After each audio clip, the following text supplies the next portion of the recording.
The death of a father, the weight of a nation in the year 40 661 CE, a sword struck history. In the dark hours before dawn, in the city of Kufa, while standing in prayer, Imam Ali ibn Abi Talib was fatally wounded. The strike came from a poisoned blade wielded by Abdul Rahman ibn Muljam, a Kharijite who had once claimed to fight in the name of piety. When Imam Ali died 2 days later, the Ummah wept, but it was a fractured weeping. The world had changed since the Prophet Muhammad, peace be upon him, had departed. And now, with the passing of his cousin, his son-in-law, the gate to his knowledge, the world would change again. Imam Hasan, the eldest son of Ali and Fatima, was chosen by the people of Kufa as the next caliph. The allegiance was swift and widespread. He was the grandson of the Prophet, peace be upon him, known for his generosity, wisdom, and deep piety. The city rallied around him, not merely as a political figure, but as the heir to the Prophet's family. He stood in the mosque of Kufa and addressed the people. "We are the household of the Prophet. Through us Allah opened this religion, and through us he will conclude it. For leadership belongs to us, and the rule shall return to us." But even as those words echoed across the city, storms were gathering elsewhere. Muawiyah's challenge in Damascus, Muawiyah ibn Abi Sufyan, the governor of Syria and a powerful political figure since the time of Caliph Umar, refused to acknowledge Hasan's caliphate. Muawiyah had long ruled Syria as an independent force, and now, with Imam Ali gone, he saw an opportunity to expand his influence. Though he was one of the companions of the Prophet, peace be upon him, his legacy was shaped by political cunning and deep rivalry with the household of the Prophet. His opposition to Imam Ali at the Battle of Siffin was still fresh in memory, and now he would not bow to Ali's son. Instead, Muawiyah prepared for war. He sent spies into Kufa. He spread gold among tribal leaders. He reached out to the commanders of Hasan's army with promises of wealth, safety, and position whispers that began to work like termites through the heart of Kufa. Imam Hasan, meanwhile, was calling for truth, unity, and righteousness. But he knew what was happening around him. He had inherited not just his father's enemies, but also a divided, unstable people. A failing army, Imam Hasan began organizing a defense.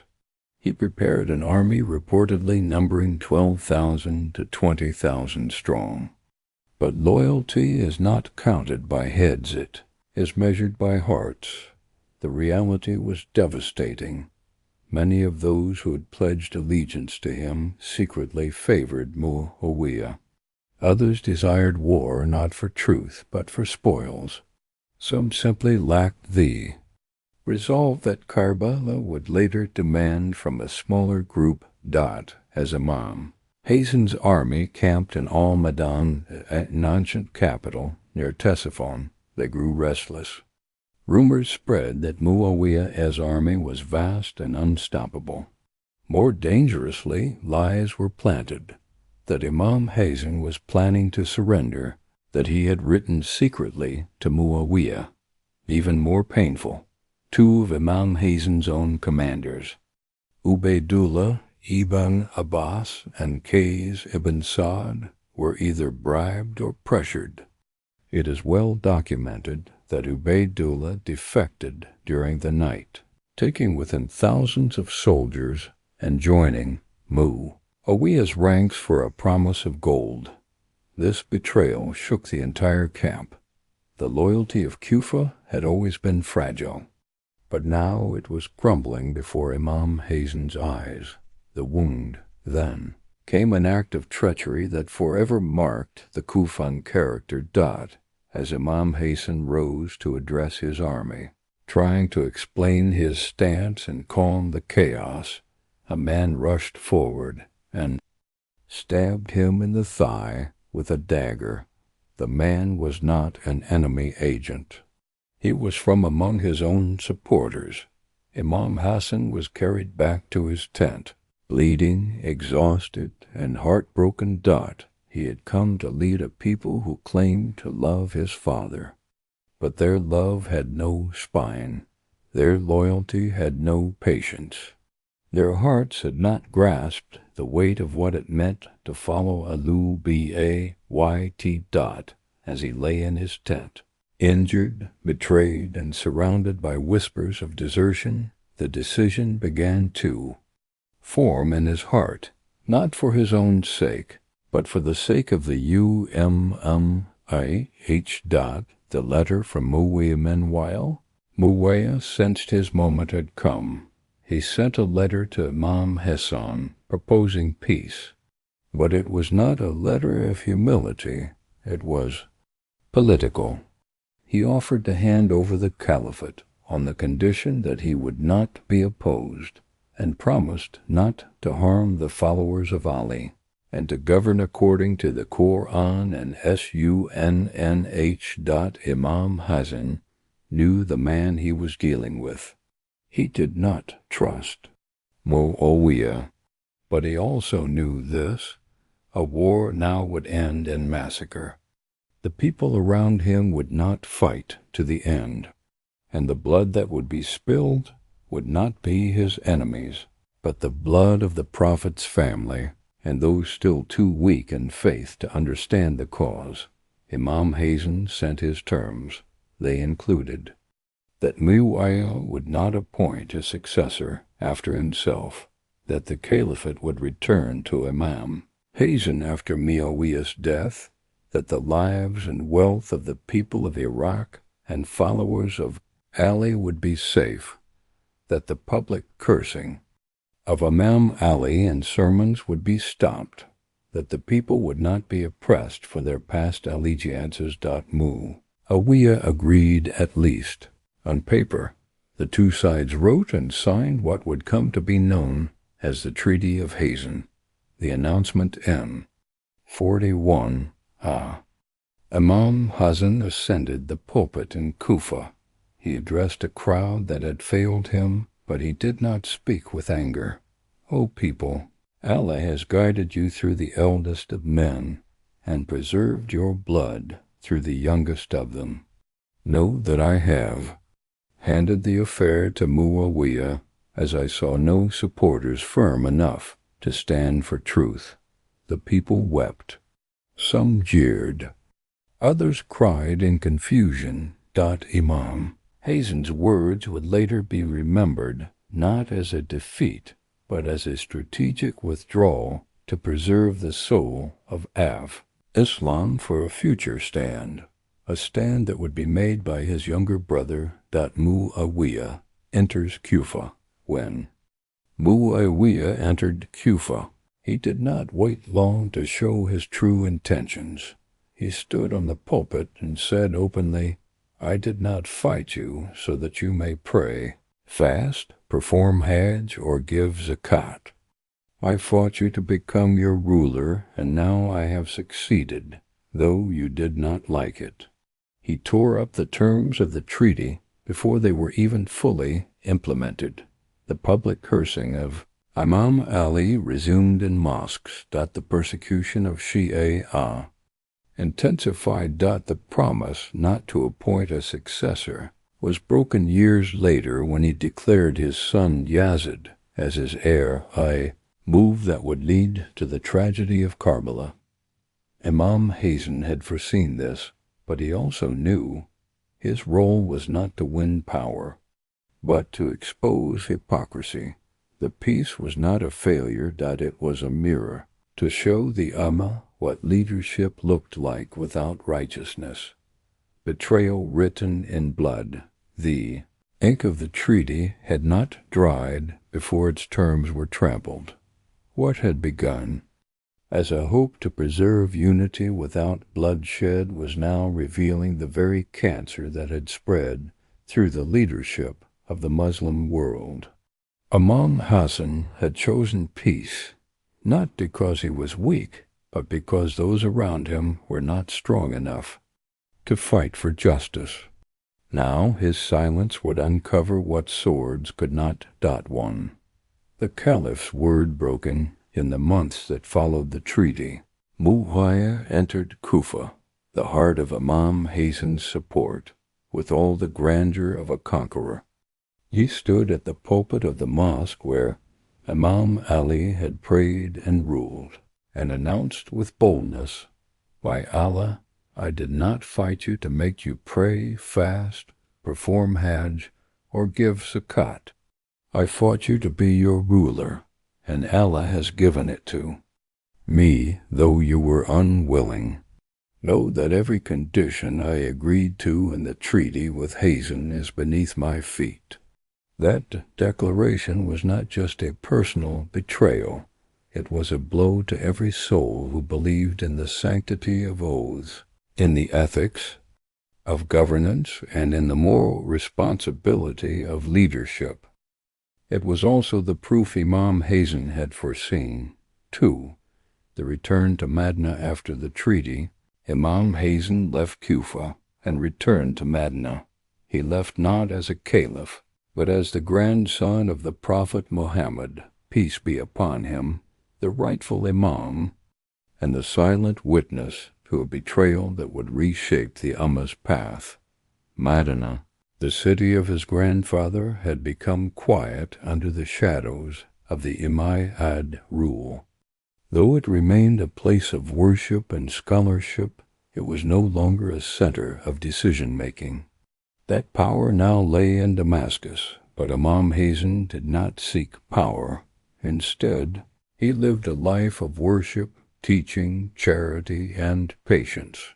He became a living mirror to the Prophet's ethics, never retaliating against those who insulted him, never hoarding wealth, and never turning away those in need. It is narrated that whenever Imam Hasan would eat, he would invite the poor to his table.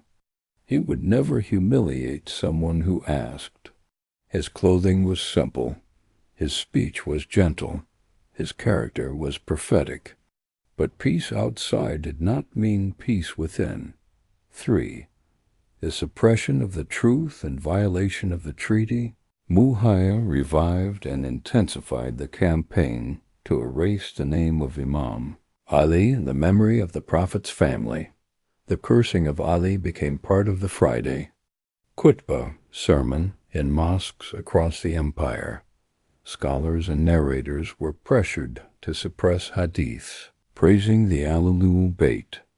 Known followers of Imam Ali were tracked, imprisoned, exiled, or killed. Even companions of the Prophet who had spoken in favor of Ali were targeted. Hujr ibn Adi, a respected companion, was executed by Muawiyah's order.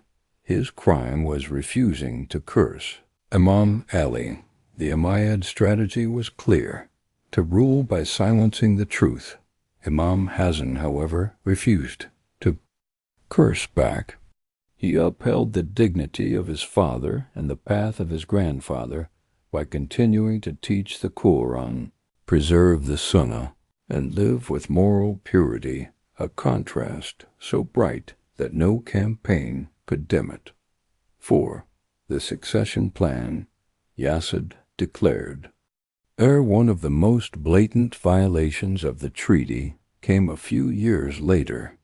Though Muawiyah had agreed in writing that he would not appoint a successor, he now began an aggressive campaign to ensure his son Yazid would inherit the caliphate.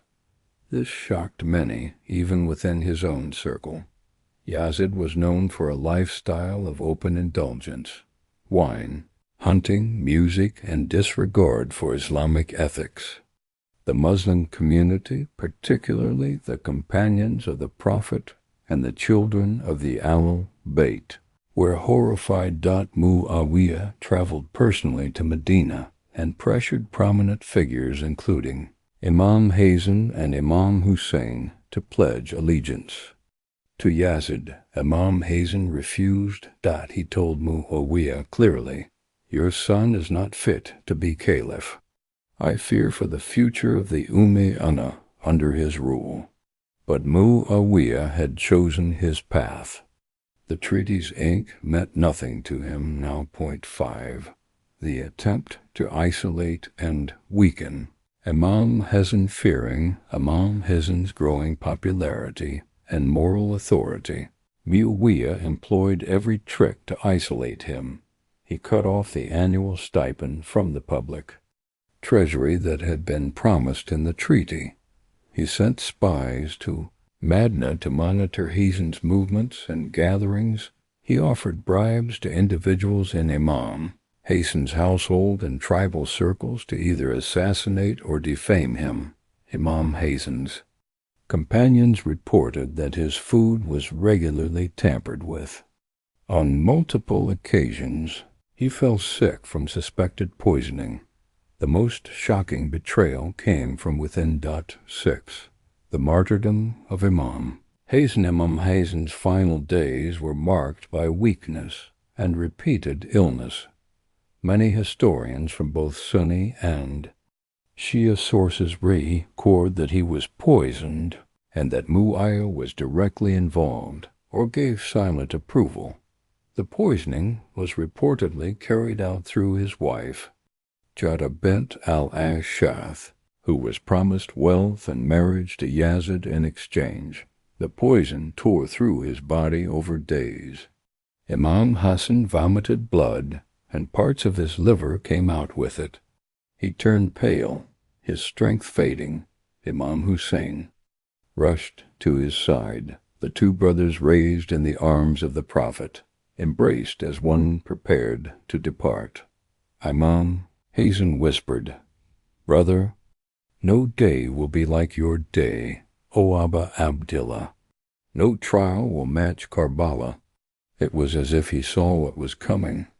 Imam Hasan died in 670 CE.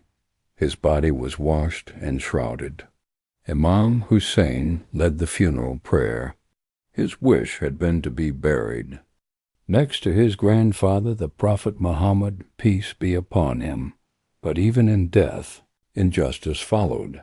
The governor of Medina, under orders from Muawiyah, blocked the burial. A group from the Umayyads threatened violence, shooting arrows at the funeral procession. Imam Hasan was instead buried in Jannat al-Baqi, beside his grandmother Fatima bint Asad. And so, the second Imam of Islam, the grandson of the Prophet, the bearer of peace, was silenced. 7. The wisdom behind the treaty. Some among the people questioned Imam Hasan's decision to sign the treaty, but history would answer them clearly. Imam Hasan knew that if he had fought, the outcome would not have been victory. It would have been annihilation. He knew that the Muslims of Kufa could not be relied on, and that the movement for justice was not yet ready. The treaty did not fail. It exposed the double standards of Muawiyah, the weakness of political Islam when separated from spiritual Islam, the betrayal that would later repeat itself in Karbala. His sacrifice was not with blood, but with restraint. His silence was louder than a sword. Yazid named caliph in the year 60 Muawiyah ibn Abi Sufyan died. Before his death, despite the written terms of the treaty with Imam Hasan, he had spent years working to install his son Yazid as caliph. The move shook the foundation of Islamic governance. Never before had the leadership of the Muslim Ummah been passed like a kingdom from father to son. It was a complete violation of the principles set during the Prophet's, peace be upon him, lifetime and after. Yazid's reputation was known across the empire. a man of worldly pleasures, music, wine, and cruelty. Despite all this, Muawiyah sent governors to major cities before his death, demanding that people pledge allegiance to Yazid. It was not a peaceful request. It came with bribes, threats, and the sword. And so, with the last breath of Muawiyah, the Umayyad dynasty began. 2. Imam Hussein refuses allegiance. After the martyrdom of Imam Hasan, leadership among the Ahl-e-Bait passed to his younger brother, Imam Hussein, the second grandson of the Prophet Muhammad, peace be upon him. Yazid immediately sent word to Walid ibn Utbah, the governor of Medina, ordering him to secure the allegiance of Imam Hussein by force if necessary. But Imam Hussein knew the reality of Yazid's rule. To accept him would be to validate corruption at the heart of the UMMHC. Imam Hussein said, "A man like me will never give allegiance to a man like him." It was not pride, it was principle. And so he quietly left Medina with his family and companions and headed toward Makkah, and then to Kufa, called there by letters from the people promising support, the same Kufa that had once promised Imam Hasan loyalty but had abandoned him in the face of pressure. 3.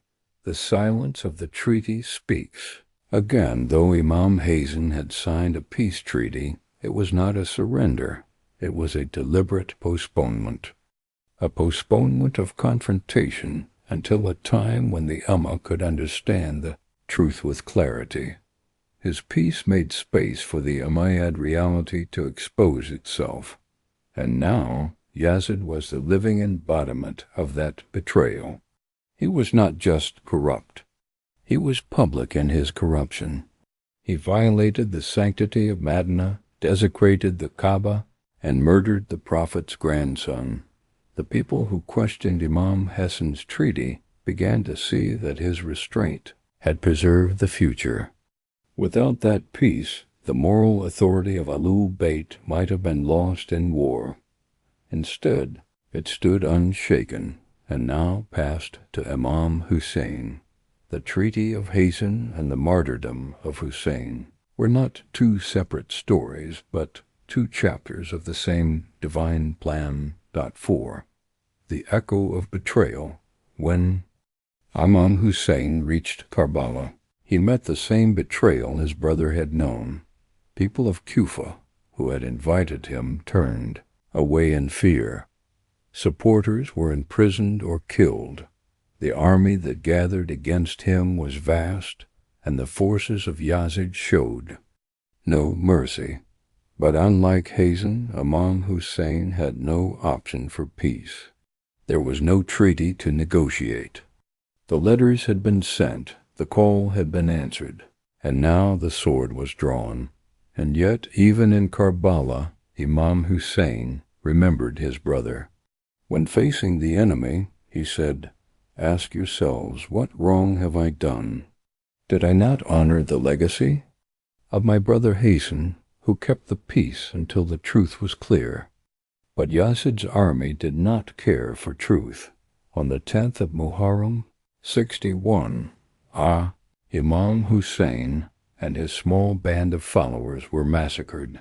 The blood that Imam Hasan had sought to avoid was now spilled in full, but in that blood the light of truth shone forever. 5. The treaty's legacy. Some historians in later centuries misunderstood Imam Hasan's treaty. They called it surrender, but those who understand the depth of Islamic history see the truth. His treaty exposed Muawiyah's true face. When Muawiyah broke every condition of the agreement, the Muslim world saw what leadership without righteousness looks like. His martyrdom through poison was the first direct assassination of a member of the Prophet's family by the state. Something that once would have been unthinkable. His patience protected the future resistance. Imam Hussein's stand was only possible because Imam Hasan bought time with his restraint. His treaty preserved the moral line between power and piety. Even Muawiyah reportedly admitted before his death, "There is no one more noble than Hasan ibn Ali. If I had fought him longer, I would have destroyed my own image before the people." 6. The political genius of Peace Imam Hasan's decision was not weakness, it was brilliance. Had he fought and died with a divided army, the world would have called it a political mistake.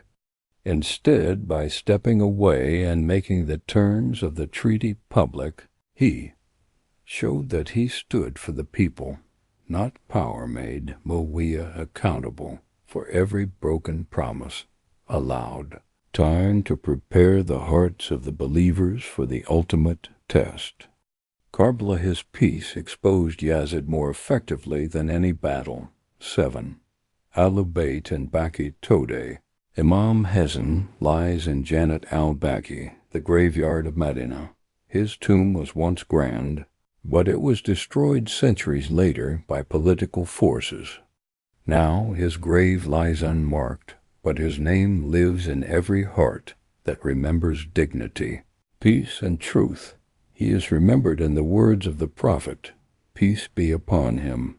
Hasan and Hussein are the leaders of the youth of paradise, and he is remembered in the hearts of every oppressed soul who chose to be patient when betrayed and peaceful when tempted by anger. The treaty was a victory Imam Hasan did not lose. He won something deeper than a battlefield could offer. He won moral clarity. He gave the world a visible line between divine leadership and worldly kingship.